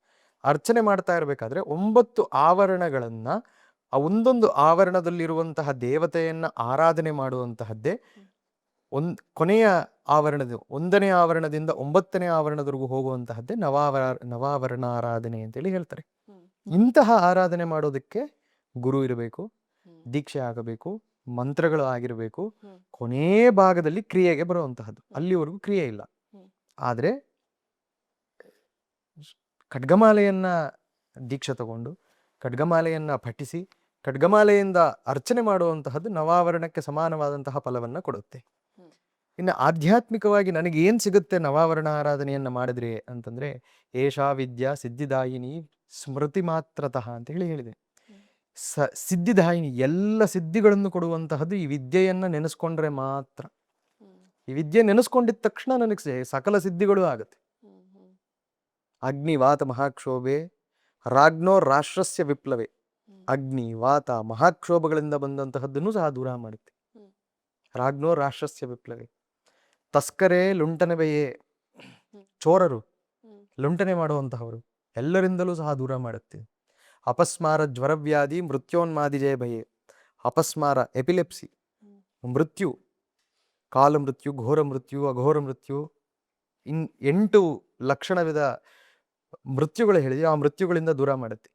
ನವಾವರಣ ದೇವಿನಾಂ ಲಲಿತಾಯ ಮಹೌಜಸಃ, 9 ಆವರಣಗಳ ಆರಾಧನೆಯನ್ನ ಮಾಡಿದ್ರೆ ಅಮ್ಮನವರಿಗೆ ಬಹಳ ಪ್ರೀತಿ ಆಗುತ್ತೆ ಅಂತ ಹೇಳ್ತಾರೆ. ವಿಶೇಷವಾಗಿರುವಂತಹ ಫಲ ಇದೆ. ಈ ಫಲಗಳೆಲ್ಲ ಏನು? ಲೌಕಿಕವಾದಂತಹ ಫಲಗಳು. ಆ ಲೌಕಿಕವಾದಂತಹ ಫಲಗಳನ್ನು ಕೊಡ್ತಾಳೆ ತಾಯಿ ಆರಾಧನೆ ಮಾಡಿದಾಗ. ಅದೆಲ್ಲ ಸಿಕ್ಕಿದ್ದಾದ್ಮೇಲೆ ನಾವು ಲೌಕಿಕದಲ್ಲಿ ಸಿಗಾಕೋಬಾರ್ದು. ಸಿಕ್ಕಿದ್ದಾದ್ಮೇಲೆ ನಮ್ಮ ಹತ್ರ ಇರುವಂತಹವರಿಗೆಲ್ಲ ಅದನ್ನ ಕೊಟ್ಟು ನಾವೇನ್ ಮಾಡ್ಬೇಕು? ಊರ್ಧ್ವಮುಖದಲ್ಲಿ ಹೋಗಬೇಕು ಶುರು. ಆಗ ಅಂತರ್ಮುಖ ಸಮಾರಾಧ್ಯ, ಆಗ ಎಟರ್ನಲ್ ಬ್ಲಿಸ್ ಕಾನ್ಷಿಯಸ್ನೆಸ್ ಅಂತ ಏನಿದೆಯೋ ಅದಕ್ಕೆ ಹೋಗಿ ಸೇರ್ತೀವಿ. ಈಗ ಖಡ್ಗಮಾಲಾ ಸ್ತೋತ್ರ ಅಂತ ತಾವ ಒಂದು ಹೇಳ್ತಿದ್ರಲ್ಲ, ದೇವಿ ಖಡ್ಗಮಾಲಾ ಸ್ತೋತ್ರ ಅಂದ್ರೆ ಏನು ಅಂತ? ದೇವಿ ಖಡ್ಗಮಾಲಾ ಅಂತಂದ್ರೆ ಅಮ್ಮನವರ ಒಂದು ಶಕ್ತಿಯನ್ನ ಯಾವ ರೀತಿ ಉಪಯೋಗಿಸ್ಕೋಬಹುದು ಅಥವಾ ಯಾವ ರೀತಿ ಅಮ್ಮನವರ ಶಕ್ತಿ ಪ್ರತಿಪಾದನೆ ಆಗುತ್ತೆ ಅಂತಂದ್ರೆ ಖಡ್ಗ ರೂಪದಲ್ಲಿರುತ್ತೆ ಅಂತ ಹೇಳ್ತಾರೆ. ಯಾಕೆ ಖಡ್ಗವನ್ನ ಹೇಳ್ತಾರೆ ಅಂತಂದ್ರೆ ತೀಕ್ಷ್ಣವಾದಂತಹದ್ದು ಅಂತ. ಖಡ್ಗ ಏನ್ ಮಾಡುತ್ತೆ? ಯಾರಿಗೆ ಹಾಕಿದ್ರೂ ಒಳಗೋಗುತ್ತೆ. ಎಂತಹ ಬಲಿಷ್ಠನಾದ್ರೂ ಸಹ, ಆನೆ ಖಡ್ಗ ತಿವಿದ್ರೂ ಸಹ ಒಳಗೋಗುತ್ತೆ ಅಲ್ವಾ? ಅದಕ್ಕೇನರ್ಥ? ಈ ಒಂದು ಮಾಲೆ, ಇವಾಗ ನಾನು ಶ್ರೀಚಕ್ರವನ್ನ ತೋರಿಸಿದಾಗ ನಿಮಗೆ ಮರ್ಮಸ್ಥಾನಗಳು ಅಂತ ಹೇಳಿದೆ. ಆ ಮರ್ಮಸ್ಥಾನಗಳನ್ನೆಲ್ಲ ನೀವು ಮಾರ್ಕ್ ಮಾಡಿದ್ರೆ it becomes a circle. That is why ಅದಕ್ಕೇನು ಹೇಳ್ತಾರೆ? ಮಾಲೆ ಅಂತ ಹೇಳಿ ಹೇಳ್ತಾರೆ. ಅದಕ್ಕೋಸ್ಕರನೇ ಈ ಮಾಲೆಯಲ್ಲಿರುವಂತಹ ದೇವತೆಗಳ ಆರಾಧನೆ ಖಡ್ಗಮಾಲಾ ಅಂತ ಹೇಳಿರುವಂತಹ. ಈ ಖಡ್ಗಮಾಲ ಏನಪ್ಪಾ ಅಂತಂದ್ರೆ 9 ಆವರಣಗಳು ಏನಿದೆ ಶ್ರೀಚಕ್ರದಲ್ಲಿ, ಆ 9 ಆವರಣಗಳಲ್ಲೂ ಇಂತಿಷ್ಟ ಜಾಗದಲ್ಲಿ ಇಂತಿಷ್ಟ ದೇವತೆಗಳಿದ್ದಾರೆ ಎನ್ನುವಂತಹದ್ದು ನಿರ್ದಿಷ್ಟವಾಗಿ ಹೇಳಿದೆ. ಆ ದೇವತೆಗಳ ಆರಾಧನೆ ಮಾಡುವಂತಹ ಒಂದು ನಾಮಗಳು ಏನು ಬರುತ್ತೋ ಅದು ಖಡ್ಗಮಾಲ. ಈಗ ಶ್ರೀಚಕ್ರಕ್ಕೂ ಅದ್ವೈತ ತತ್ವಕ್ಕೂ ಏನಾದ್ರು ಸಂಬಂಧ ಇದೆಯಾ? ಆ ಬ್ರಹ್ಮಕೀಟ ಜನನಿ ಅಂತ ಇದು ಶ್ರೀಚಕ್ರಕ್ಕೂ ಅನ್ನೋದಕ್ಕಿಂತಲೂ ಸಹ ನಮ್ಮ ಒಂದು ಆರಾಧನೆಗೂ ಅದ್ವೈತಕ್ಕೂ ಏನ್ ಸಂಬಂಧ ಅಂತಂದ್ರೆ, ಶ್ರೀಚಕ್ರ ಅರ್ಚನೆಯನ್ನ ಮಾಡಬೇಕಾದ್ರೆ ಅಥವಾ ನಾವು ರುದ್ರಾರ್ಚನೆಯನ್ನ ಮಾಡಬೇಕಾದ್ರೆ ಒಂದು ಹೇಳ್ತೀವಿ, ನಾನು ಶಿವನಾಗಿ ಶಿವನನ್ನ ಆರಾಧನೆ ಮಾಡಬೇಕು ಅಂತ ಹೇಳಿದೆ. ನಾನು ತಾಯಿಯಾಗಿ, ನಾನು ಲಲಿತೆಯಾಗಿ ಲಲಿತೆಯನ್ನ ಆರಾಧನೆ ಮಾಡಬೇಕು ಅಂತ ಹೇಳಿದೆ. ಯಾಕೆ? ಪರಮಾತ್ಮ ಸೃಷ್ಟಿಯಾಗಿರುವಂತಹ ಜಗತ್ತಿನ ಒಂದು ಶಕ್ತಿಯಿಂದಲೇ ಈ ಒಂದು ಆತ್ಮ ಉತ್ಪತ್ತಿ ಆಗುವಂತಹದ್ದು. ಆಗ್ಲೇ ಹೇಳಿದಾಗ energy can neither be created nor be destroyed, it can only be transformed or transferred ಅಂತಂದಾಗ ಅಲ್ಲಿರುವಂತಹ ಎನರ್ಜಿನೇ ಇಲ್ಲಿರುವಂತಹದ್ದು, ಇಲ್ಲಿರುವಂತಹ ಎನರ್ಜಿನೇ ಅಲ್ಲಿರುವಂತಹ. ಶ್ರೀವಿದ್ಯೆಯಲ್ಲಿ ಇನ್ನೊಂದು ದೇವತೆ ಇದೆ. ಯಾರಪ್ಪ ಅಂತಂದ್ರೆ ಮಹಾವಾಕ್ಯಾಂಬ ಅಂತ. ನಮ್ಮ 4 ವಾಕ್ಯಗಳು ಏನಿದೆ, ಮಹಾವಾಕ್ಯಗಳು, ಅಹಂ ಬ್ರಹ್ಮಾಸ್ಮಿ, ತತ್ವಮಸಿ, ಅಯಮಾತ್ಮ ಬ್ರಹ್ಮ, ಬ್ರಹ್ಮಣ್ಯಾಯ ನಮಃ, ಈ 4 ವಾಕ್ಯಗಳನ್ನ ಹೇಳ್ತಾರೆ. ಆ 4 ವಾಕ್ಯಗಳು ಪ್ರಥಮವಾಗಿ ಹೇಳುವಂತಹದ್ದು ಬಂದು ಅಹಂ ಬ್ರಹ್ಮಾಸ್ಮಿ, ನಾನೇ ಬ್ರಹ್ಮಶಕ್ತಿಯಾಗಿದ್ದೀನಿ ಅನ್ನುವಂತಹದ್ದು. ನೀವು ಈ ಕುಂಡಲಿನಿ ಶಕ್ತಿನೂ ಕೇಳಿದ್ರಿ. ಕುಂಡಲಿನಿ ಶಕ್ತಿಯಲ್ಲಿ ನೀವು ಸಂಪೂರ್ಣವಾದಂತಹ ಎನರ್ಜಿಯನ್ನು ಕಾನ್ಸಂಟ್ರೇಟ್ ಮಾಡಿ ನೋಡ್ತಾ ಇರಬೇಕಾದ್ರೆ, can you differentiate who is you and who is God? ಆಗೋದೇ ಇಲ್ಲ. ಸಂಪೂರ್ಣ ತತ್ವ. ಆ ಸಂಪೂರ್ಣತೆ ಹೇಗಿರುತ್ತೆ? ಆ ಶ್ರೀ ಅಂತ ಏನು ನಾವು ಶ್ರೀವಿದ್ಯೆಗೆ ಶ್ರೀ ಅಂತ ಏನು ಹೇಳ್ತೀವೋ, ಆ ಶ್ರೀ ಅನ್ನುವಂತಹದ್ದು ಬಂದು ಸಂಪೂರ್ಣದಲ್ಲಿ ಶೂನ್ಯತೆಯನ್ನ ನೋಡುವಂತಹದ್ದು. ಎಂಪ್ಟಿನೆಸ್ ಇಸ್ ಷೋಡಶಿ, ಶೂನ್ಯ ತತ್ವವೇ ಷೋಡಶಿ. ಕೆಲವೊಂದ್ ಕಡೆ ಶೂನ್ಯ ಅಂತ ಹೆಸರಿಟ್ಕೊಂಡಿರ್ತಾರೆ, ಶೂನ್ಯ ವೆಲ್ನೆಸ್ ಅಥವಾ ಶೂನ್ಯ ರಿಟ್ರೀಟ್, ಶೂನ್ಯ ಇದು ಅಂತ ಇಟ್ಟಿರ್ತಾರೆ. ಏನಕ್ಕೆ? She is present but she is not there. She is existent, she is not existent. ಸಹಸ್ರನಾಮದಲ್ಲಿ ಇಂತಹ ಪದಗಳನ್ನು 10 ಕಡೆ ಉಪಯೋಗಿಸ್ತಾರೆ. ನಿರಾಧಾರ, ಧಾರನ, ನಿರಾಧಾರವಾಗೂ ಇದ್ದಾಳೆ, ಆಧಾರವಾಗೂ ಇದ್ದಾಳೆ. ಅದಕ್ಕೆ ಅದ್ವೈತ ಭಾವವನ್ನು ಸ್ಪೆಸಿಫಿಕ್ ಆಗಿ ತಗೋಬೇಕು ಅಂತಂದ್ರೆ, ನಾನು ಆ ಶಕ್ತಿ ಆಗದೆ ಆ ಶಕ್ತಿಯನ್ನ ಪಡೆಯೋದಿಕ್ಕೆ ಸಾಧ್ಯವೇ ಇಲ್ಲ. ಅಲ್ಲಿ ಬರುವಂತಹದ್ದು ಅದ್ವೈತ ಸಿದ್ಧಾಂತ. ಈಗ ಶ್ರೀವಿದ್ಯಾ ಅಥವಾ ಶ್ರೀಚಕ್ರ ಇದೆಲ್ಲಾನು ಸಾಕಷ್ಟು ಪ್ರಾಮುಖ್ಯತೆಗೆ ಅಥವಾ ಬೆಳಕಿಗೆ ಬಂದಿದ್ದು ಆದಿಶಂಕರಾಚಾರ್ಯರ ಪೀರಿಯಡ್ ಅಲ್ಲಿ ಅಂತ ಹೇಳ್ಬೋದು. ಅವರು ಎಷ್ಟೊಂದು ಕ್ಷೇತ್ರಗಳಲ್ಲಿ ಈ ಶ್ರೀಚಕ್ರಗಳನ್ನ ಪ್ರತಿಷ್ಠಾಪನೆ ಮಾಡ್ತಾರೆ. ಯಾಕೆ ಅಂತ? ಈಗ ನಾವು ಎಲ್ಲಾ ಕಡೆ ನೋಡಿದಾಗ ಏನ್ ಅನ್ಸುತ್ತೆ, ಇವಾಗ ನಾವು ಡಾಕ್ಟರ್ ಹತ್ರ ಯಾಕೆ ಹೋಗ್ತೀವಿ? ನನಗೆ ಸೊಂಟ ನೋವಿದೆ, ಕೈ ನೋವಿದೆ, ಕಾಲು ನೋವಿದೆ, ಸರಿ ಮಾಡಿ ಅಂತ ಹೇಳಿ ಹೋಗ್ತೀವಿ. ಶಂಕರಾಚಾರ್ಯರು ಅವರ ಒಂದು ಕಾಲದಲ್ಲಿ ಸಂಚಾರದಲ್ಲಿ ಬಂದಾಗ ಅವರಿಗೆ ಇರುವಂತಹ ಪ್ರಪ್ರಥಮವಾದಂತಹ ಕರ್ತವ್ಯ ಏನು? ಧರ್ಮ ಸಂಸ್ಥಾಪನೆಯನ್ನು ಮಾಡುವಂಥದ್ದು, ಧರ್ಮದಲ್ಲಿರುವಂತಹ ಭೇದವನ್ನ ನಾಶ ಮಾಡುವಂತಹದ್ದು, ಎಲ್ಲರನ್ನೂ ಒಟ್ಟುಗೂಡಿಸುವಂತಹದ್ದು. ಹ್ಮ್. ಅಂತಹ ಒಂದು ಸ್ಥಾನ ಬಂದಾಗ ಶಂಕರಾಚಾರ್ಯರು ಯೋಚನೆಯನ್ನ ಮಾಡಿ ಅಮ್ಮನವರ ಆರಾಧನೆಯನ್ನ ಮಾಡಬೇಕು ಅಂತ ಹೇಳಿ ಯೋಚನೆ ಮಾಡಿ ಪ್ರಥಮವಾಗಿ ಸ್ಥಾಪನೆಯನ್ನ ಮಾಡುವಂತಹದ್ದು ಶ್ರೀಚಕ್ರ. ಯಾಕಪ್ಪ ಅಂತಂದ್ರೆ ಅದರಲ್ಲಿರುವಂತಹ ಎನರ್ಜಿ ಕಾನ್ಸಂಟ್ರೇಷನ್ಸ್ ಏನಿದೆ, it is extremely high when compare to anything else. ಅದು ಒಂದು. ಎರಡನೆಯದ್ದು, ಶಾಕ್ತ ಸಂಪ್ರದಾಯದಲ್ಲಿ ಅಮ್ಮನವರಿಗಿರುವಂತಹ ಪ್ರಾಧಾನ್ಯತೆಯನ್ನ ಬಿಟ್ಟು ಬೇರೆ ಯಾವ ದೇವತೆಗೂ ಕೊಡೋದಿಲ್ಲ, ಯಾವ ದೇವತೆಯೂ ಇಲ್ಲ ಅಂತ ಹೇಳ್ತಾರೆ. ಆ ಒಂದು ದೃಷ್ಟಿಯಲ್ಲಿ ಅಮ್ಮನವರೇ ಪ್ರಧಾನ ಶಕ್ತಿಯಾಗಿರೋದ್ರಿಂದ ಅಮ್ಮನವರ ಆರಾಧನೆಯನ್ನ ಮಾಡಬೇಕು ಅಂತಂದ್ರೆ ಶ್ರೀಚಕ್ರ ಇರಬೇಕು ಅಂತ ಹೇಳಿ ಶ್ರೀಚಕ್ರದಿಂದಲೇ ಎಲ್ಲವನ್ನೂ ಸಹ ಪ್ರತಿಷ್ಠಾಪನೆಯನ್ನ ಮಾಡ್ತಾ ಬರ್ತಾರೆ. ಎಲ್ಲಾ ದೇವಸ್ಥಾನಗಳಲ್ಲೂ ಪ್ರತಿಷ್ಠಾಪನೆ ಮಾಡ್ತಾರೆ. ನಮ್ಮ ಸ್ವಾಮಿಗಳು ಏನ್ ಹೇಳ್ತಾ ಇದ್ರು ಅಂತಂದ್ರೆ, ಕೆಲವೊಂದು ಕಡೆ ಕೆಲವೊಂದು ಭಾಗಗಳಲ್ಲಿ ಏನ್ ಮಾಡ್ತಾರೆ ಅಂತಂದ್ರೆ ಶ್ರೀಚಕ್ರವನ್ನು ಇಟ್ಟಿರ್ತಾರೆ, ಗಣಪತಿ ಯಂತ್ರವನ್ನು ಇಟ್ಟಿರ್ತಾರೆ, ವಾರಾಹಿ ಯಂತ್ರವನ್ನು ಇಟ್ಕೊಂಡಿರ್ತಾರೆ, ದುರ್ಗಾ ಯಂತ್ರವನ್ನು ಇಟ್ಕೊಂಡಿರ್ತಾರೆ, ದಶಮಹಾವಿದ್ಯೆಗಳ ಯಂತ್ರಗಳನ್ನು ಇಟ್ಕೊಂಡಿರ್ತಾರೆ. ಇಷ್ಟು ಯಂತ್ರಗಳನ್ನು ಇಟ್ಕೋತೀರಾ, ಇಷ್ಟು ಆರಾಧನೆಯನ್ನು ಮಾಡ್ತೀರಾ? ಅವ್ರು ಹೇಳೋದೊಂದೇ, ತಾಯಿಯ ಶಕ್ತಿಯಲ್ಲಿ ಎಲ್ಲವೂ ಒಂದರಲ್ಲೇ ಕೇಂದ್ರೀಕೃತವಾಗುವಂತಹ ಶಕ್ತಿ ಶ್ರೀಚಕ್ರದಲ್ಲಿದೆ. ದಶಮಹಾವಿದ್ಯೆಗಳಿಗೆ ಅರ್ಚನೆ ಮಾಡಬೇಕಾದ್ರೂ ಶ್ರೀಚಕ್ರದಲ್ಲೇ ಅರ್ಚನೆ, ಗಣಪತಿ ಅರ್ಚನೆ ಮಾಡಬೇಕಾದ್ರೂ ಶ್ರೀಚಕ್ರದಲ್ಲೇ ಅರ್ಚನೆ, ವಿಷ್ಣುವಿಗೆ ಅರ್ಚನೆ ಮಾಡಬೇಕಾದ್ರೂ ಶ್ರೀಚಕ್ರದಲ್ಲೇ ಅರ್ಚನೆ. ಅದಕ್ಕೆ ನಾವು ನವಾವರಣ ಅರ್ಚನೆ ಮಾಡಬೇಕಾದ್ರೆ ಚತುರಾಯತನ ಪೂಜೆ ಅಂತ ಮಾಡ್ತೀವಿ. ಆ ಚತುರಾಯತನ ಪೂಜೆಯಲ್ಲಿ ಮಹಾಗಣಪತಿ, ಸೂರ್ಯ, ವಿಷ್ಣು, ರುದ್ರ, ಮಧ್ಯೆಯಲ್ಲಿ ಅಂಬಿಕೆ. ಆ ಚತುರಾಯತನ ಅರ್ಚನೆ ಮಾಡಬೇಕಾದ್ರೂ ಸಹ ಶ್ರೀಚಕ್ರಕ್ಕೆ ಅರ್ಚನೆ. ಶ್ರೀಚಕ್ರ ಅರ್ಚನೆ ಎಲ್ಲ ಮುಗಿದಾದ ಮೇಲೆ 9 ಆವರಣ ಅರ್ಚನೆಗಳು ಮುಗಿದಾದ್ಮೇಲೆ ಕೊನೆಯಲ್ಲಿ ಇನ್ನು 3 ಆರಾಧನೆಯನ್ನ ಮಾಡ್ತೀವಿ. ಷಡ್ದರ್ಶನ ಆರಾಧನಾ ಅಂತ 6 ದರ್ಶನಗಳು. ತಾರ, ನಮ್ಮ ವೈದಿಕ ದರ್ಶನ, ಶಾಕ್ತ ದರ್ಶನ, ಸೌರ ದರ್ಶನ, ಕಾಪಾಲಿಕ, ಭೈರವನ ಆರಾಧನೆ ಮಾಡುವಂತಹದ್ದು, ಎಲ್ಲಾ ದರ್ಶನಗಳನ್ನೂ ಸಹ ಅದರಲ್ಲೇ ಆರಾಧನೆ ಮಾಡ್ತೀವಿ. ದಾರ್ಶನಿಕರು ಅಂತ ಹೇಳಿರುವಂತಹದ್ದು ಕೇಳಿರ್ತೀರಾ ನೀವು. ಇಂತಿಂತಹ ದೇವತೆಗಳನ್ನ ಆರಾಧನೆ ಮಾಡುವಂತಹವರು ಇವರು. ಅದಾದ್ಮೇಲೆ ಆಮ್ನಾಯಗಳು, ಪೂರ್ವಾಮ್ನಾಯ, ಪಶ್ಚಿಮಾಮ್ನಾಯ, ದಕ್ಷಿಣಾಮ್ನಾಯ, ಉತ್ತರಾಮ್ನಾಯ ಅಂತ ಹೇಳಿ ಆಮ್ನಾಯ ದೇವತೆಗಳನ್ನು ಸಹ ಅಲ್ಲೇ ಆರಾಧನೆಯನ್ನು ಮಾಡ್ತೀವಿ. ಎಲ್ಲ ದೇವತೆಗಳಿಗೂ ಒಂದೇ ಒಂದು ಕಾನ್ಸಂಟ್ರೇಟೆಡ್ ಎನರ್ಜಿ ಸ್ಪಾಟ್ ಇಸ್ ಶ್ರೀಚಕ್ರ. ಅದಕ್ಕೋಸ್ಕರವೇ ಪ್ರಮುಖವಾಗಿ ಎಲ್ಲಾ ಜಾಗಗಳಲ್ಲೂ ಶ್ರೀಚಕ್ರ ಆರಾಧನೆಯನ್ನು ಪ್ರಮುಖವಾಗಿ ಹೇಳಿರುವಂತ, ಶಿವಶಕ್ತಿ ಒಟ್ಟಿಗೆ ಇರ್ತಾರೆ ಅಂತ. ಒಟ್ಟಿಗೆ ಇರುವಂತಹ ಜಾಗ. ಈಗ ಶ್ರೀಚಕ್ರವನ್ನ ಯಾರು ಬೇಕಾದ್ರೂ ಮನೇಲಿ ಇಟ್ಟು ಪೂಜೆ ಮಾಡ್ಬೋದಾ? ಕೆಲವೊಂದು ನಿಯಾಮಕಗಳನ್ನು ಇಟ್ಕೊಳ್ಳುವಂತಹದ್ದು ಬಹಳ ಒಳ್ಳೇದು. ಹ್ಮ್. ಬಹಳ ಸಿಂಪಲ್ ಆಗಿ ಅರ್ಥ ಮಾಡ್ಕೋಬೇಕು ಅಂತಂದ್ರೆ, ನನ್ನ ಹೊಟ್ಟೆ ಇದೆ, ಬೆಳಗ್ಗೆ ಮಸಾಲೆ ದೋಸೆ, ಅರ್ಧ ಗಂಟೆ ಒಳಗೆ ಕಾಫಿ, ಇನ್ನು ಅರ್ಧ ಗಂಟೆ ಆಗಿದ ತಕ್ಷಣ ಜ್ಯೂಸ್, ಇನ್ನು ಅರ್ಧ ಗಂಟೆ ಆಗಿದ ತಕ್ಷಣ ಮಧ್ಯಾಹ್ನ ಮೃಷ್ಟಾನ್ನ ಭೋಜನ. ಇದೇ ರೀತಿ ಬೆಳಗ್ಗೆಯಿಂದ ರಾತ್ರಿವರೆಗೂ ಏನಾದ್ರೂ ಹಾಕ್ತಾ ಇದ್ರೆ ಏನಾಗುತ್ತೆ? ನಮಗೆ ಗೊತ್ತಾಗುತ್ತೆ, ಹಾಸ್ಪಿಟ್ಲಿಗೆ ಹೋಗ್ಬೇಕಾಗತ್ತೆ. ಅದೇ ರೀತಿಯಲ್ಲಿ ಅದರ ಒಂದು ಎನರ್ಜಿಯನ್ನು ನಾವು ಅರ್ಥ ಮಾಡ್ಕೋಬೇಕು ಅಂತಂದ್ರೆ ಪರಿಸರ ಶುದ್ಧವಾಗಿರ್ಬೇಕು. ಪರಿಸರ ಶುದ್ಧವಾಗಿಟ್ಕೊಂಡು ಆ ಪರಿಸರದಲ್ಲಿರುವಂತಹ ಶಕ್ತಿ ಎಲ್ಲಿ ಕೇಂದ್ರೀಕೃತವಾಗುತ್ತೆ? ಶ್ರೀಚಕ್ರದಲ್ಲಿ ಕೇಂದ್ರೀಕೃತವಾಗುತ್ತೆ. ನನ್ನಲ್ಲಿರುವಂತಹ ಶಕ್ತಿ ಎಲ್ಲಿ ಬಂದು ಕೇಂದ್ರೀಕೃತವಾಗಬೇಕು? ಶ್ರೀಚಕ್ರದಲ್ಲೇ ಕೇಂದ್ರೀಕೃತವಾಗಬೇಕು.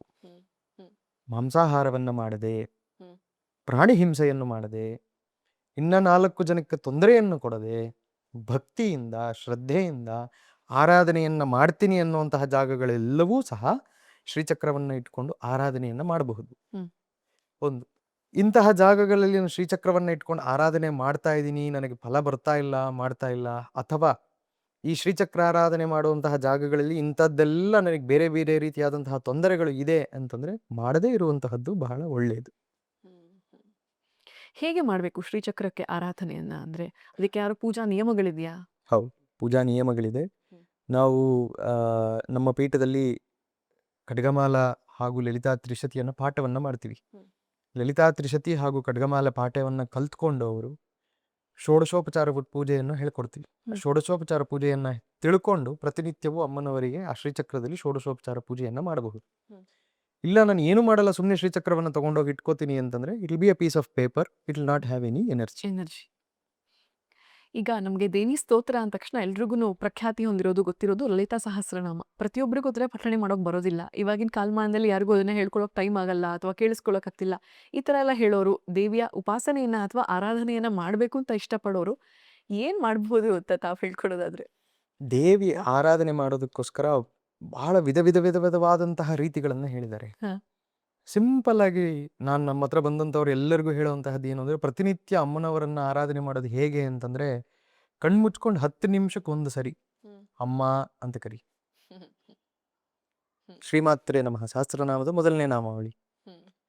ಸ್ವಲ್ಪ ಅಡ್ವಾನ್ಸ್ ಆದಾಗ 1 ಅವರ್ ಒನ್ಸ್ ಕಣ್ಮುಚ್ಕೊಂಡು 5 ನಿಮಿಷ ನಿನಗೆ ಯಾವ ದೇವತೆಯ ಒಂದು ರೂಪ ಕಾಣಿಸುತ್ತೋ ಅದರ ಮೇಲೆ ಧ್ಯಾನವನ್ನ ಇಡು, ಯೋಚನೆಯನ್ನ ಮಾಡಿ. 24 ಅವರ್ಸ್ ಅಲ್ಲಿ 20 ಮಿನಿಟ್ಸ್ ಪರ್ ಅವರ್ ನೀವು ಕೊಟ್ರೆ ಯು ವಿಲ್ ಬಿಕಮ್ ಅ ಉಪಾಸಕ. ಏನ್ ಕಾಂಪ್ಲೆಕ್ಸಿಟಿ ಇಲ್ಲ ಇದರಲ್ಲಿ. ರಾಜರಾಜೇಶ್ವರಿಯ ಕಣ್ಮುಂದೆ ಬರುವಂತಹ ರೂಪವನ್ನ ಯೋಚನೆ ಮಾಡೋದು. ಶ್ರೀಮಾತ್ರೆ ನಮಃ ಶ್ರೀಮಾತ್ರೆ ನಮಃ ಶ್ರೀಮಾತ್ರೆ ನಮಃ ಶ್ರೀಮಾತ್ರೆ ನಮಃ ಶ್ರೀಮಾತ್ರೆ ನಮಃ ಶ್ರೀಮಾತ್ರೆ ನಮಃ. ಮುಗೀತು, ಆಯ್ತು, ಆರಾಧನೆ ಆಯ್ತು. ಅವಳು ಮುಂದೆ ಹೆಜ್ಜೆ ಮುಂದಕ್ಕೆ ಹಾಕ್ತಾಳ ಅವಾಗ. ಹಾಗೆ ಬರ್ತೀರಾ ಶ್ರೀಮಾತಾ ಶ್ರೀ ಮಹಾರಾಜ್ಞಿ ಶ್ರೀಮತ್ ಸಿಂಹಾಸನೇಶ್ವರಿ ಅಂತ. ಬಹಳ ಸಿಂಪಲ್ ಆಗಿರುವಂತಹದ್ದು. ಮಂಗಳವಾರ ಶುಕ್ರವಾರ ವಿಶೇಷವಾದಂತಹ ಪರ್ವ ದಿನಗಳಲ್ಲಿ ಅಮ್ಮನವರ ಸನ್ನಿಧಿಗೆ ಹೋಗಿ ಅಲ್ಲಿ ಕುಳಿತುಕೊಂಡು ಜಪವನ್ನು ಮಾಡುವಂತಹದ್ದು, ಮೆಡಿಟೇಟ್ ಮಾಡುವಂತಹದ್ದು. ಯಾಕೆ ಮೆಡಿಟೇಟ್ ಮಾಡಬೇಕು? ಬಾಡಿಯಲ್ಲಿರುವಂತಹ ಎನರ್ಜೀಸು ಬ್ಯಾಲೆನ್ಸ್ ಔಟ್ ಆಗೋದಕ್ಕೆ. ಆ ಎನರ್ಜೀಸ್ ಬ್ಯಾಲೆನ್ಸ್ ಔಟ್ ಆಯಿತು ಅಂತಂದರೆ ನನ್ನ ಒಂದು ಆರಾಧನೆ ಇನ್ನೊಂದು ಹೆಜ್ಜೆ ಮುಂದಕ್ಕೆ ಹೋಗುತ್ತೆ. ಸಹಸ್ರನಾಮವೂ ಮಾಡೋಕ್ಕಾಗಲಿಲ್ಲ ಅಂತಂದಾಗ ದೇವಿ ಖಡ್ಗಮಾಲ 150 ನಾಮಗಳಿಗೆ ಸಮಾನವಾದಂತಹ ಒಂದು ಶಕ್ತಿ, ಶ್ರೀಚಕ್ರದ ಸಂಪೂರ್ಣ ತತ್ವವನ್ನು ಹೊಂದಿರುವಂತಹದ್ದು ದೇವಿ ಖಡ್ಗಮಾಲ. ಆ ದೇವಿ ಖಡ್ಗಮಾಲೆಯ ಆರಾಧನೆಯನ್ನ ಮನಸ್ಸಿನಲ್ಲಿ ಜಪವನ್ನ ಮಾಡಬೇಕು. ಇವಾಗ ನಮ್ಮ ಹತ್ರ ದೀಕ್ಷೆ ತಗೊಂಡಂತಹವ್ರು ಎಲ್ಲರೂ ಸಹ ದೇವಿ ಖಡ್ಗಮಾಲೆಯನ್ನ ಏನು ದೀಕ್ಷೆ ತಗೋತಾರೆ, ಪಾಠ ಮಾಡ್ತೀವಿ. ಸಂಪೂರ್ಣವಾಗಿ ಬ್ರಹ್ಮಾಂಡ ಪುರಾಣದಲ್ಲಿ ಹೇಳಿರುವಂತಹ ರೀತಿಯಲ್ಲಿ ಪಾಠವನ್ನ ಮಾಡಿ ಅವರಿಗೆ ಒಂದು ದಿನ ದೇವಸ್ಥಾನಕ್ಕೆ ಕರೆದು, ನಮ್ಮ ಪೀಠಕ್ಕೆ ಕರೆದು ಅವರಿಗೆ ಆ ಒಂದು ಮಂತ್ರಗಳನ್ನು ಹೇಳಿಕೊಟ್ಟು, ಅಂಗನ್ಯಾಸ ಕರನ್ಯಾಸಾದಿ ಶುದ್ಧಿಗಳನ್ನು ಹೇಳಿಕೊಟ್ಟು ಪ್ರತಿನಿತ್ಯ 3 ಬಾರಿ ಆದರೂ ಪಠಣೆಯನ್ನು ಮಾಡಿ ಅಂತ ಹೇಳ್ತೀವಿ. 45 ಡೇಸ್, ಆ 48 ಡೇಸ್ ಒಂದು ಮಂಡಲವನ್ನು ಮಾಡಿದ್ದಾದ್ಮೇಲೆ ಅಷ್ಟರಲ್ಲೇ ಎಷ್ಟೋ ಜನಕ್ಕೆ ಅವರ ಮನೆಯಲ್ಲಿರುವಂತಹ ಕಷ್ಟಗಳೇ ದೂರ ಆಗೋಗುತ್ತೆ. ಅವರ ಶರೀರದಲ್ಲಿರುವಂತಹ ಸಮಸ್ಯೆಗಳು ದೂರ ಆಗುತ್ತೆ. ಹೊರಗಡೆ ಸಂಚಾರದಲ್ಲಿರಬೇಕಾದ್ರೆ ಶತ್ರುತ್ವ ದೂರ ಆಗುತ್ತೆ, ದೃಷ್ಟಿಗಳು ದೂರ ಆಗುತ್ತೆ. ಎಷ್ಟೋ ಜನ ಅದನ್ನು ಪಡೆದೇ ನೆಕ್ಸ್ಟ್ ಲೆವೆಲಿಗೆ ಹೋಗಿದ್ದಾರೆ. ಅದು ಕಲ್ತಿದ್ದು ಆದ ಮೇಲೆ ಪ್ರತಿನಿತ್ಯ 1 ಬಾರಿ ಪಠಣ ಮಾಡ್ತಾ ಹೋಯ್ತು ಅಂತಂದ್ರೆ ಬಹಳ ಅದ್ಭುತವಾದಂತಹ ಒಂದು ಕ್ರಿಯೆ, ಶ್ರೀವಿದ್ಯೆಯ ನವಾವರಣಕ್ಕೆ ಸಮಾನವಾದಂತಹ ಒಂದು ಕ್ರಿಯೆ. ಇದು ಮೊದಲನೇ ಹೆಜ್ಜೆ. ಈ ಹೆಜ್ಜೆ ದಾಟಿ ಇನ್ನೊಂದು ಹೆಜ್ಜೆ ಮುಂದಕ್ಕೆ ಹೋಗ್ಬೇಕು ನಾನು ಅಂತಂದಾಗ ಲಲಿತಾ ತ್ರಿಶತಿ, ಲಲಿತಾ ಸಹಸ್ರನಾಮ, ವೈಭವ ಆಶ್ಚರ್ಯ ಅಷ್ಟೋತ್ತರ, ಇಂತಹ ಸಾಕಷ್ಟು ಅಷ್ಟೋತ್ತರಗಳು ಏನಿದೆ, ಅಮ್ಮನವರ ಸ್ತುತಿಗಳು ಏನಿದೆ, ಸ್ತೋತ್ರಗಳು ಏನಿದೆ, ಶ್ಯಾಮಲಾ ದಂಡಕವನ್ನು ಹೇಳಿದ್ದಾರೆ, ರಾಜರಾಜೇಶ್ವರಿ ಅಷ್ಟಕವನ್ನು ಹೇಳಿದ್ದಾರೆ. ಇಂತಹದನ್ನೆಲ್ಲ ಪಠನೆ ಮಾಡ್ತಾ ಬರಬಹುದು. ದೇವಿ ಕವಚ ಅಂತ ಕೂಡ ಒಂದು ಸ್ತೋತ್ರ ಆಯ್ತಲ್ಲ, ಹಾಗಂದ್ರೆ ಏನು ಅಂತ ಗುರು? ಈಗ ನಾವು ರಣರಂಗಕ್ಕೆ ಹೋಗ್ತಾ ಇರಬೇಕಾದ್ರೆ ಫಸ್ಟ್ ನಾವೇನನ್ನ ಪ್ರೊಟೆಕ್ಟ್ ಮಾಡ್ಕೋತೀವಿ, ನಮ್ಮ ಶರೀರವನ್ನ ಪ್ರೊಟೆಕ್ಟ್. ಹೌದು. ಆ ಆರ್ಮರೀಸ್ ಎಲ್ಲ ನಮ್ಮ ಮುಂದೆ ನಮ್ಮನ್ನ ಎದುರಿಸ್ಬೇಕು ಅಂತಂದ್ರೆ ಒಂದು ಕವಚವನ್ನ ಹಾಕ್ಕೋತೀವಿ. ನಮ್ಮ ಶರೀರವನ್ನ ಕಾಪಾಡೋದಕ್ಕೋಸ್ಕರ ಇರುವಂತಹ ಕವಚ ದೇವಿ ಕವಚ. ನಮ್ಮ ಸಪ್ತಶತಿ ಪಾರಾಯಣದಲ್ಲೂ ಬರುತ್ತೆ, ಕವಚಂ ಕೀಲಕಂ ಅರ್ಗಲಂ ಅಂತ ಹೇಳಿ.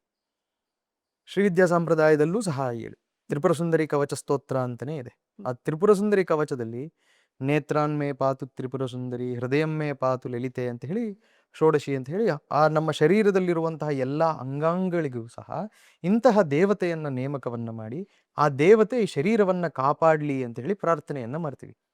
It is like manifesting energy in your body. ಬೆಳಗ್ಗೆ ಎದ್ದಿದ ತಕ್ಷಣ ಈ ಕ್ರಿಯೆಯನ್ನ ಮಾಡಿದ್ವಿ ಅಂತಂದ್ರೆ ನಮ್ಮ ಶರೀರ ಕಾಪಾಡುತ್ತೆ ನಮ್ಮನ್ನು. ಇಲ್ಲಾಂದ್ರೆ ಏನಾಗುತ್ತೆ ಗೊತ್ತಾ, ಯಾವುದೋ ಒಂದು ಒಳ್ಳೆ ಶುಭ ಕಾರ್ಯಕ್ಕೆ ಹೊರಟಿರ್ತೀವಿ, ಎದುರುಗಡೆ ಯಾರೋ ಬಂದು ನಮ್ಮನ್ನು ಬೈತಾರೆ, ಏನಾಗುತ್ತೆ? ನಾವೆಲ್ಲ ಮನಸ್ಸನ್ನ ಪ್ರಧಾನವಾಗಿ ಇಟ್ಕೊಂಡಿರುವಂತ ಹೊರತು ಯಾರೋ ಏನಪ್ಪ ಇದು ಎದುರುಗಡೆ ಬಂದಿದ ತಕ್ಷಣ ಈ ತರ ಬೈದ್ರಲ್ಲ, ಇವತ್ತೆಲ್ಲ ಮೂಡ್ ಆಫ್ ಆಯ್ತು ನನಗೆ, ಅಂತಹದನ್ನೆಲ್ಲ ದೂರ ಮಾಡಿ. ಹತ್ರನೇ ಬರಲ್ಲ, ನಡ್ಕೊಂಡು ಹೋಗ್ತಾ ಇರ್ತೀರಾ, ಯಾರೋ ಗಾಡಿಲಿ ಅಡ್ಡ ಬರ್ತಾನೆ, ನಿಮಗೆ ಟಚ್ ಮಾಡ್ಬೋದು. ಕೆಲವೊಂದ್ಸರಿ ಟಚ್ ಮಾಡಿ ಶರ್ಟ್ ಹರಿದು ಹೋಗುತ್ತೆ, ಅಥವಾ ಕಾಲ್ ತಾಕತ್ತೆ, ಅಥವಾ ಕಾಲ್ ಮೇಲೆ ಹತ್ತಿಸ್ಕೊಂಡು ಹೋಗ್ತಾರೆ. ದಿನ ಪೂರ್ತಿ ಆ ನೋವಿರುತ್ತೆ. ಅವನು ಹಿಂಗ್ ಬಂದು ಹಿಂಗ್ ಪಾಸ್ ಆಗ್ತಾನೆ. ಕವಚದಿಂದ ಆಗಿರುವಂತಹ ಅಡ್ವಾಂಟೇಜ್. ಈಗ ಎಷ್ಟೊಂದು ಜನಕ್ಕೆ ಭಯ ಏನಂದ್ರೆ, ಈಗ ತಾವಾಗ್ಲೇ ಹೇಳ್ದ ಹಾಗೇನೆ ಆ ಉಪಾಸನೆಯನ್ನ ಶುರು ಮಾಡ್ಬಿಟ್ಟಿರ್ತಾರೆ. ಈಗ ಮುಂದುವರ್ಸೋದು ಹೇಗೆ? ಅಥವಾ ನಾನು ಮುಂದೆ ಇನ್ನ ಹೆಚ್ಚು ಸಮಯ ಕೊಡ್ಬೇಕಾಗತ್ತಾ? ಅಥವಾ ಹೆಚ್ಚು ಕಲಿಬೇಕಾಗತ್ತಾ? ನಾನು ಅರ್ಧಕ್ಕೆ ಬಿಟ್ಬಿಟ್ರೆ ನನ್ಗೆ ಏನಾದ್ರು ತೊಂದರೆ ಆಗತ್ತಾ? ಈ ಥರದ್ದೆಲ್ಲ ಒಂದು ಭಯ ಕೂಡ ಇರುತ್ತೆ. ಇದು ಹೇಗೆ? ಅದಕ್ಕೆ ನಾವೇನು ಹೇಳ್ತೀವಿ, ನಮ್ಮ ಹತ್ರ ಬಂದು ಯಾರಾದ್ರೂ ಶ್ರೀವಿದ್ಯೆ ಬೇಕು ಅಂತ ಪ್ರಥಮ ಪ್ರಶ್ನೆ ಏನ್ ಕೇಳ್ತೀವಿ, ಶ್ರೀವಿದ್ಯೆ ಯಾಕೆ ಬೇಕು ಅಂತ ಕೇಳ್ತೀವಿ. ಹ್ಮ್, ಹ್ಮ್, ಅವ್ರು ಅವಾಗ ಹೇಳ್ತಾರೆ, ಹ್ಮ್. ಇಲ್ಲ ನಮ್ಮ ಮನೆಯಲ್ಲಿ ಇಂಥ ಸಮಸ್ಯೆ ಇದೆ, ಅಂತ ಸಮಸ್ಯೆ ಇದೆ, ನನಗೆ ಇಂಥದಕ್ಕೆ ನನಗೆ ಪರಿಹಾರ ಬೇಕು ಅಂತ ಹೇಳ್ತಾರೆ. ಆಗ ಖಡ್ಗಮಾಲಾರ್ಚನೆ, ಲಲಿತಾ ತ್ರಿಶತಿ ಅಥವಾ ಅವ್ರ ಜಾತಕದಲ್ಲಿರುವಂತಹದನ್ನು ನೋಡಿ ಇಂತಿಂಥದ್ದು ಮಾಡಿದ್ರೆ ಸರಿ ಹೋಗುತ್ತೆ ಅಂದಾಗ ಅವ್ರು ವಾಪಸ್ ಆರಾಧನೆಗೆ ಬರಲ್ಲ. ಹ್ಮ್, ಹ್ಮ್, ಹ್ಮ್, ಅವ್ರ ಕೆಲಸ ಅಲ್ಲಿಗೆ ಮುಗ್ದೋಗುತ್ತೆ. ಹ್ಮ್. ಇನ್ನು ಕೆಲವೊಬ್ರು ಕೇಳ್ತಾರೆ, ನನಗೆ ಏನು ಬೇಡ ಗುರುಗಳೇ, ನನಗೆ ಅಮ್ಮನವರೊಬ್ರು ಬೇಕು. ಅಲ್ಲಿ ಬೀಜ ಬಿತ್ತನೆ, real need. Real need. Hmm, hmm, ಅದು ಇವಾಗ ಈ ಕಾಲದಲ್ಲಿ ಅವನಿಗೆ ಏನು ವಿದ್ಯೆ ಗೊತ್ತಿಲ್ಲದೇನೆ ನನಗೆ ಅಮ್ಮನವರೊಬ್ರು ಇದ್ರೆ ಸಾಕು ಅಂತ ಯೋಚನೆ ಮಾಡಿದ್ನಲ್ಲ, ಅವ್ನು ಕೊನೆಗೆ ಹೋಗೋಷ್ಟ್ರೊಳಗೆ ಅವನಿಗೇನು ಸಾಕ್ಷಾತ್ಕಾರವಾಗಬೇಕು, ಅವನಲ್ಲಿರೋ ಶಕ್ತಿ ಅವನೇ ನೋಡ್ತಾನೆ. ಇದೊಂದು ಪ್ರಶ್ನೆ ನನ್ನ ಮನಸ್ಸಲ್ಲಿ ಯಾವಾಗಲೂ ಇರುತ್ತೆ. ಅಂದ್ರೆ ದೇವಿನೇ ಎಲ್ಲದಕ್ಕಿಂತ ಸುಪ್ರೀಂ, ಅವಳೇ ಸೃಷ್ಟಿಕರ್ತೆ, ಅವಳೇ ಎಲ್ಲವನ್ನೂ ಸೃಷ್ಟಿ ಮಾಡಿರೋಳು. ಈಗ ತಾವು ಆಗ್ಲಿಂದ ಹೇಳಿದ ಹಾಗೆ ಎಲ್ಲಾ ಕಾರ್ಯಗಳಿಗೂ ಮೊದಲು ಅವಳೇ ಮುನ್ನುಗ್ಗೋದು, ನಾವು ಅವಳನ್ನೇ ನಂಬೋದು. ಇಂಥ ದೇವಿ ಎಲ್ಲಾ ಒಳ್ಳೆ ಕೆಲ್ಸಗಳಿಗೂ ನಮಗೆ ಜೈ ಅಂತ ನಮಗೆ ಸಾಥ್ ಕೊಡೋ ಅಂಥವಳು. ಕೆಲವರು ನಾವು ಆಗ್ಲೇ ಮಾತಾಡಿದಾಗೆ ಕೆಲವೊಂದು ಕೆಟ್ಟ ಕೆಲ್ಸಗಳಿಗೂ ದೇವಿನ ಬಳಸ್ಕೊಳ್ತಾರೆ. ಹೇಗೆ ಒಪ್ಪಿಗೆ ಸೂಚಿಸ್ಬಿಡ್ತಾಳೆ ಅಂತ. ಅದು ಏನಾಗುತ್ತೆ ಅಂತಂದ್ರೆ, ಒಂದು ಭಕ್ತಿ. ಹ. ಈಗ ನಾನು ಭಕ್ತಿಯಿಂದ ಯಾರೋ ಒಬ್ರು ಬರ್ತಾರೆ, ಅವ್ರಿಗೆ ತುಂಬ ಕಷ್ಟ ಇದೆ ಅಂತ ಹೇಳ್ತಾರೆ. ಕಷ್ಟ ಇದೆ ಅಂತ ಹೇಳಿದಾಗ ನಾನೇನು ಮಾಡ್ತೀನಿ, ಆಯ್ತಮ್ಮ ತಾಯಿ ನಿನ್ಗೆ ಒಳ್ಳೇದು ಮಾಡಲಿ ಅಂತೇಳಿ ಒಂದು ತೆಂಗಿನಕಾಯಿ ಫಲವನ್ನು ಕೊಟ್ಟು ಕಳಿಸ್ತೀವಿ. ಹ್ಮ್. It's manifestation. ಹ್ಮ್, ಹ್ಮ್, ಅಮ್ಮ ಹೋಗು, ಅವ್ರ ಮನೆಯಲ್ಲಿ ಏನು ಕಷ್ಟ ಇದೆಯೋ, ಅವ್ರ ಕೈಯಲ್ಲಿ ಏನು ಮಾಡೋಕ್ಕಾಗುತ್ತೋ ಅದನ್ನ ನೀನು ಅವ್ರಿಗೆ ಸಹಾಯ ಮಾಡು. ಹ್ಮ್, ಅವಾಗ ಹೇಳ್ತಾಳೆ ತಾಯಿ ಕಣ್ಮುಚ್ಕೊಂಡಾಗ, ಅವ್ರ ಮನೇಲಿ ಇಷ್ಟಿಷ್ಟು ಕರ್ಮ ಇದೆ, ನೀನು ತೆಗಿತೀಯ ಅದನ್ನ ಅಂತ. ಹ್ಮ್, ಇಲ್ಲಮ್ಮ ತೆಗಿಯೋದು ಬೇಡ, ಉಸಿರಾಡಕ್ಕೆ ಪುರುಸೊತ್ತು ಕೊಡು. ಹ್ಮ್. ಅವ್ರು ಉಸಿರಾಡ್ಲಿ, ಅವ್ರ ಕಾಲ ಮೇಲೆ ಅವ್ರು ನಿಂತ್ಕೊಳ್ಳಿ, ಮಾಡಿರುವಂತಹ ಕರ್ಮವನ್ನ ಸ್ವಲ್ಪ ದೀರ್ಘಕಾಲ ಮಾಡು. ಒಂದೇ ಸರಿ ಕಾಲು ಕತ್ತರಿಸ್ಬೇಡ. ಇವತ್ತು ಹುಣ್ಣು ಮಾಡಲಿ, ಆಯಿಂಟ್ಮೆಂಟ್ ಹಚ್ಕೋತಾರೆ, ನೋವು ಕಮ್ಮಿ ಆಗಲಿ, 2 ಹೆಜ್ಜೆ ಮುಂದಕ್ಕೆ ಹೋಗ್ತಾರೆ, ಆಮೇಲೆ ಇನ್ನೊಂದು ಸಮಸ್ಯೆ ಕೊಡು. ಆಗ ಅವ್ರನ್ನ ದಾಟ್ಕೊಂಡು ಹೋಗ್ತಾರೆ. ಅವಾಗ ನಿನ್ ಮೇಲೂ ಭಕ್ತಿ ಬರುತ್ತೆ. ಇದು ಸಾತ್ವಿಕವಾಗಿ ಆರಾಧನೆ ಮಾಡುವಂತಹದ್ದು. ಹ್ಮ್. ಮಾಂತ್ರಿಕವಾಗಿ, ತಾಂತ್ರಿಕವಾಗಿ ಅಥವಾ ಬೇರೆ ರೀತಿಯಲ್ಲಿ ಆರಾಧನೆ ಮಾಡುವಂತವ್ರು ಏನ್ ಮಾಡ್ತಾರೆ, ಅವ್ನ ಗಾಡಿಲಿ ಹೋಗ್ತಾ ಇರ್ತಾನೆ, ಅವ್ನು ಹೋಗೋಷ್ಟ್ರೊಳಗೆ ಅವ್ನಿಗೆ ಆಕ್ಸಿಡೆಂಟ್ ಮಾಡ್ಬಿಡು ನೀನು. ಹ್ಮ್, ಕೆಲವೊಬ್ಬರು ಅಂತಹ ಪ್ರಯೋಗಗಳನ್ನು ಮಾಡುವಂತಹವ್ರು ಇದ್ದಾರೆ. ಹ್ಮ್, ಆದರೆ energy can neither be created nor B destroyed, it can only be transformed. ಅವನೇನ್ ಮಾಡ್ತಾನೆ, ಎದುರುಗಡೆ ಇರೋನಿಗೆ ತೊಂದರೆ ಮಾಡ್ತಾನೆ, ಅದು ಇವ್ರ ಕುಟುಂಬದಲ್ಲೇ ವಾಪಸ್ ಬಂದು ಸೇರ್ಕೊಳ್ಳುತ್ತೆ. ಹ್ಮ್, ಇವರಿಗೆ ವಾಪಸ್ ಬಂದು ಸೇರ್ಕೊಳ್ಳೋದು, ಎಲ್ಲೂ ಹೋಗಲ್ಲ. ಯಾರು ಮಂತ್ರವನ್ನ ಮಾಡಿ ಹಾಕಿರ್ತಾನೋ, ಹಣವನ್ನ ಪಡೆದಿರ್ತಾನೋ, ಇದನ್ನ ಮಾಡೋದಕ್ಕೋಸ್ಕರ ಏನು ಕಾಂಚಾನಂ ಕರ್ಮ ವಿಮೋಚನಂ ಅಂತ ಹೇಳಿ ನಾವು ಆ ಕಾಂಚಾನವನ್ನ ತಗೊಂಡಿರ್ತೀವೋ, ಅಲ್ಲೇ ಬಂದು ವಾಪಸ್ ಕೂತ್ಕೊಳ್ಳುತ್ತೆ. ಹ್ಮ್, ಇವತ್ತು ಕಾಣಲ್ಲ ಅವರಿಗೆ, ಹ್ಮ್. ನಾಳೆ ಕಾಣಿಸ್ಕೊಳ್ಳುತ್ತದೆ.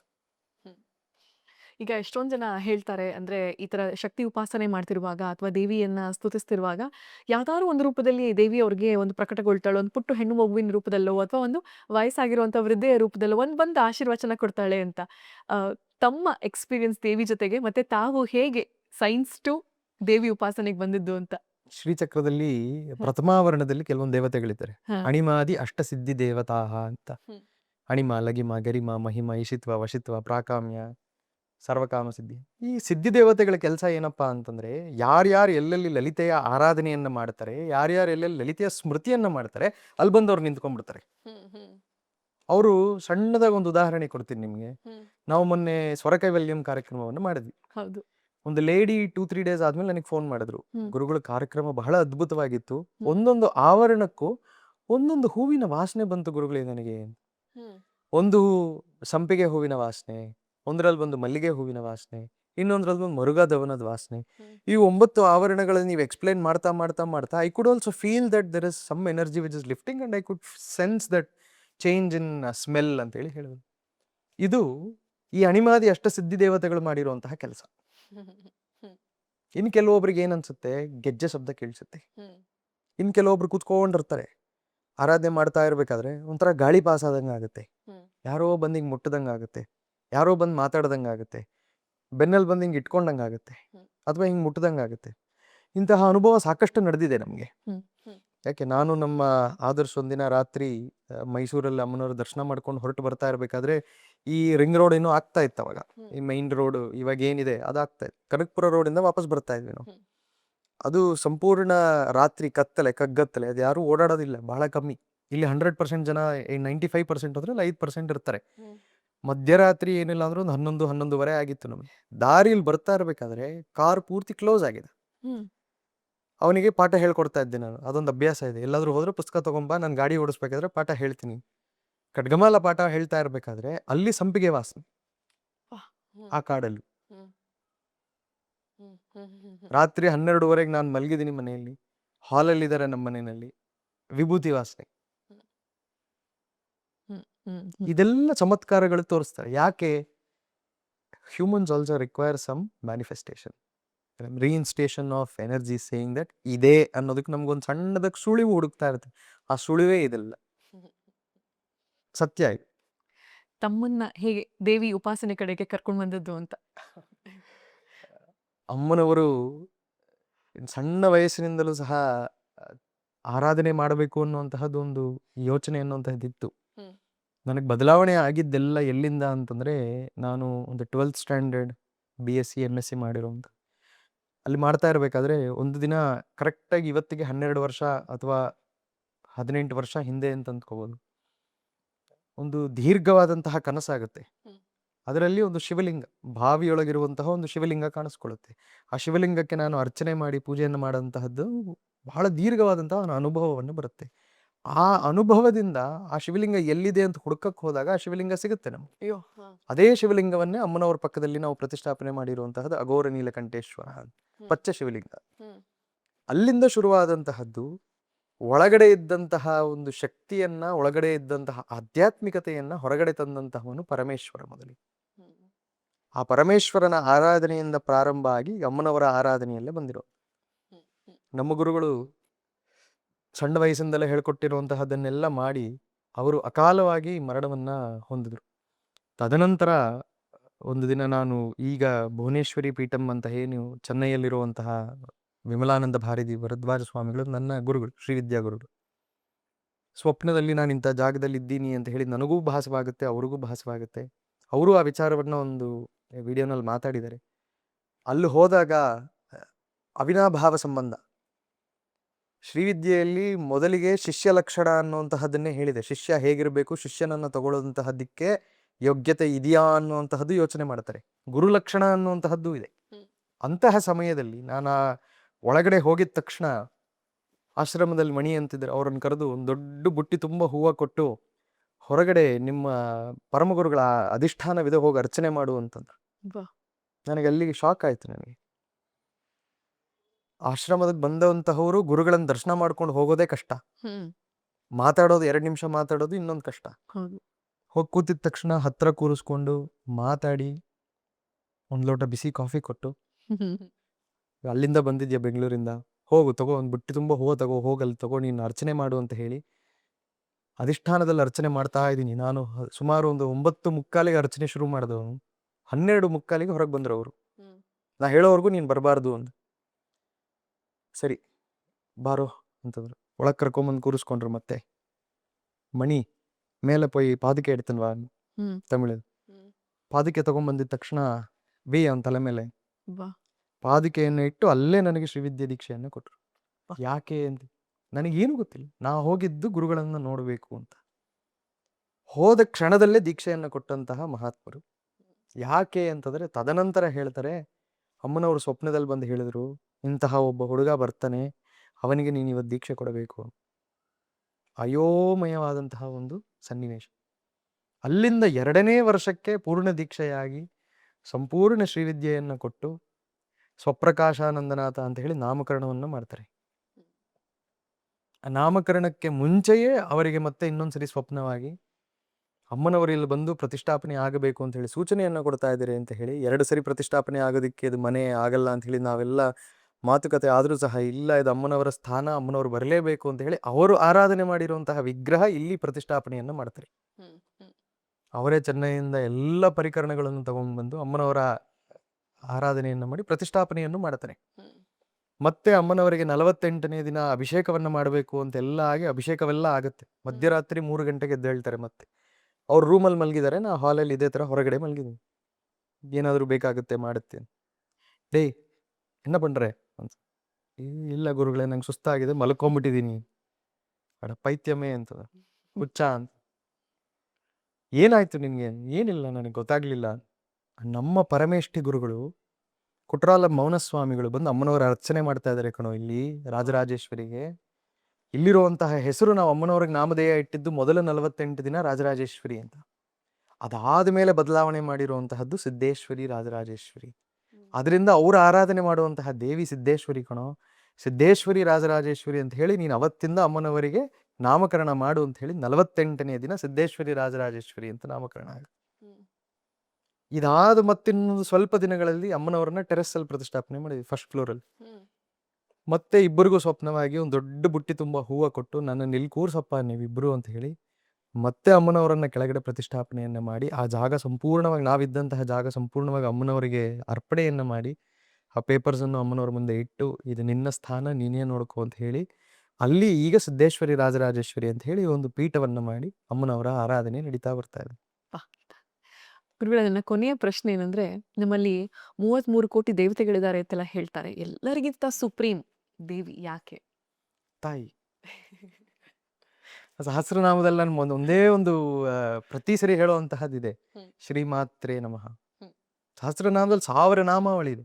ಆ ಬ್ರಹ್ಮಕೀಟ ಜನನ್ಯೇ ನಮಃ, ಮತ್ತೆ ನಮ್ಮ ಅವ್ಯಾಜ ಕರುಣಾಮೂರ್ತಿ ನಮಃ. ಅದನ್ನೆಲ್ಲ ಫಸ್ಟ್ ಹಾಕ್ಬೋದಾಗಿತ್ತಲ್ಲ, ಹಾಕ್ಲಿಲ್ಲ. ವಶನ್ಯಾದಿ ವಾಗ್ದೇವತೆಗಳು ಅಮ್ಮನವರನ್ನ ಮಾತಾಡಿಸಿ ಹೊರಗೆ ಬಂದು ಅಮ್ಮನವರಿಗೆ ಒಂದು ಕೆಲಸವನ್ನ ಕೊಡ್ತಾರೆ. ನನ್ನ ನಾಮವನ್ನು ನೀನು 1000 ಜನಕ್ಕೆ ಹೇಳು ಅನ್ನುವಂತಹ ಕೆಲಸವನ್ನ ಕೊಡ್ತಾರೆ. ಆ ಕೆಲಸ ಏನಪ್ಪಾ ಅಂತಂದ್ರೆ ಶುರು ಮಾಡದೆ ಶ್ರೀಮಾತ್ರೇ ನಮಃ. ಅಮ್ಮ ಅವಳ ಜನನಿಯಾಗಿರೋದಕ್ಕೇನೆ ಅವಳಿಗೆ ಪ್ರಧಾನವಾದಂತಹ ಸ್ಥಾನ.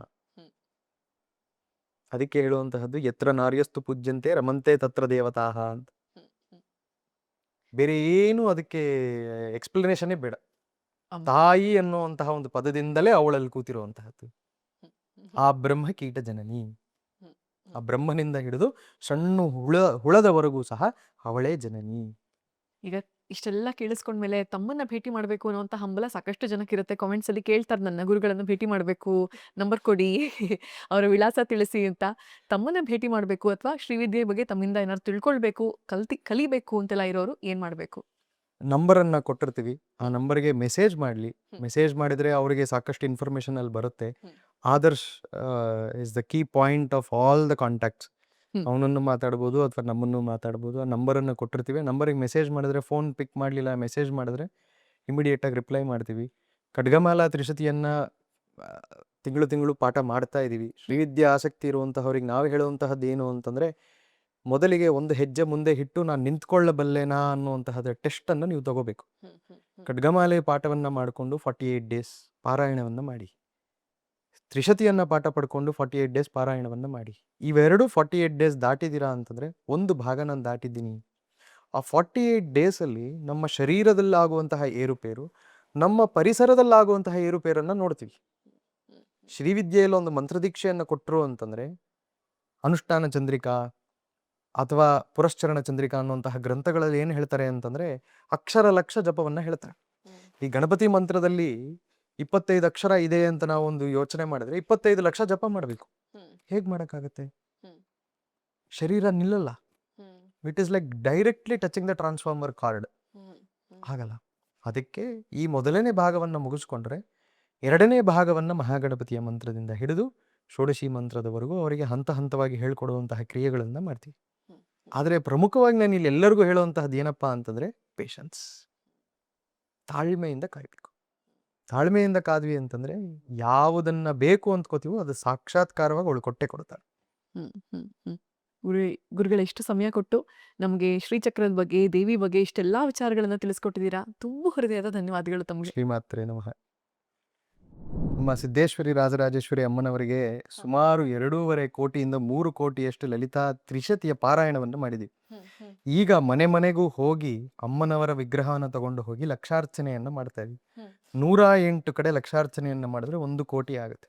ಅಂತಹ ಕಾರ್ಯಕ್ರಮದಲ್ಲಿ 108 ಜಾಗಗಳಲ್ಲಿ ಮಾಡಬೇಕಾಗಿರುವಂತಹ ಲಕ್ಷಾರ್ಚನೆ ಎಲ್ಲಿ ಹೋಗ್ತೀವೋ, ಅಮ್ಮನವರ ಶಕ್ತಿ ಎಲ್ಲೆಲ್ಲೂ ಹೋಗಿ ಸೇರಬೇಕು.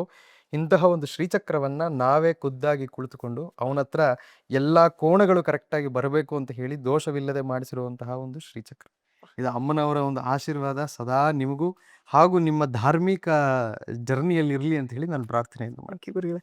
ನಮಸ್ತೆ. ರಾಜರಾಜೇಶ್ವರಿ ಆಶೀರ್ವಾದ. ಗುರುಗಳೇ, ನಮ್ಮ ಪ್ರೆಸೆಂಟಿಂಗ್ ಸ್ಪಾನ್ಸರ್ ಸೈಕಲ್ ಅಗರಬತ್ತಿ ಅವ್ರ ಕಡೆಯಿಂದ ತಮಗೊಂದು ಸಣ್ಣ ಕಾಣಿಕೆ ಇದೆ. ದೇವಿ ಪೂಜೆಯಲ್ಲಿ ದಯವಿಟ್ಟು ಇದನ್ನೆಲ್ಲ ಬಳಸಬೇಕು. ಶ್ರೀಚಕ್ರ, ಲಲಿತಾ ಪರಮೇಶ್ವರಿಯ ಬಗ್ಗೆ ಸಾಕಷ್ಟು ವಿಚಾರಗಳನ್ನ ತಿಳಿಸ್ಕೊಟ್ಟಂತ ಇವತ್ತಿನ ಎಪಿಸೋಡ್ ನಿಮ್ಗೆ ಇಷ್ಟ ಆಯ್ತಾ? ಮುಂದಿನ ಸಂಚಿಕೆಯಲ್ಲಿ ಯಾರ ಸಂದರ್ಶನವನ್ನ ನಾನ್ ಮಾಡಬೇಕು, ಯಾವ ವಿಚಾರದ ಬಗ್ಗೆ ನಾವು ಮಾತಾಡಬೇಕು ಅಂತ ಕಾಮೆಂಟ್ಸ್ ಅಲ್ಲಿ ನನಗೆ ತಿಳಿಸಿ. ಹಾಗೆ ಹಂಸ ವಸಿಷ್ಠ ಯೂಟ್ಯೂಬ್ ಚಾನೆಲ್ಗೆ ಸಬ್ಸ್ಕ್ರೈಬ್ ಮಾಡ್ಕೊಳ್ಳಿ. ನಮಸ್ಕಾರ.